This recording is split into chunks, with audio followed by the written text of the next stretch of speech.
别答应跟他们游戏，你会消失的。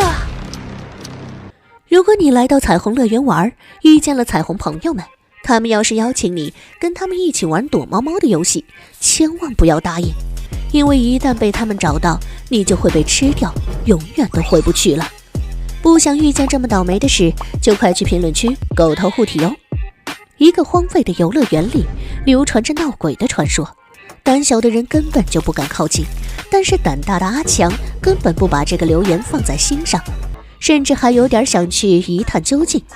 于是跟朋友商量之后，两人快乐的决定就在周末进去探险。当两个人来到游乐园时，就被那诡异的气氛吓得一激灵，还在犹豫要不要进去的时候，就在墙角发现一个狗洞，阿强立即就钻了进去。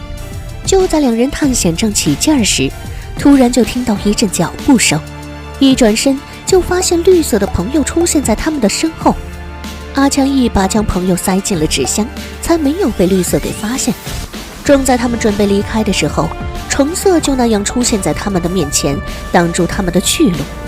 想走，除非玩游戏赢过我们，这样我们就放你走。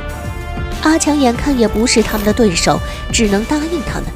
蓝色开始倒计时，阿强他们开始像疯了一样在游乐园里找能躲的地方。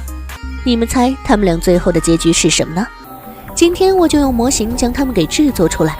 是的，没有错，阿强和他的小伙伴刚躲好，彩虹朋友们就找了过来。躲在纸箱子的朋友被蓝色发现之后还想逃跑，一把就被紫色给抓住了。阿强更是悲催的被绿色逮了个正着，一旁的橙色大叫着要把他们给吃掉。在游乐园里就没有他们找不到的人。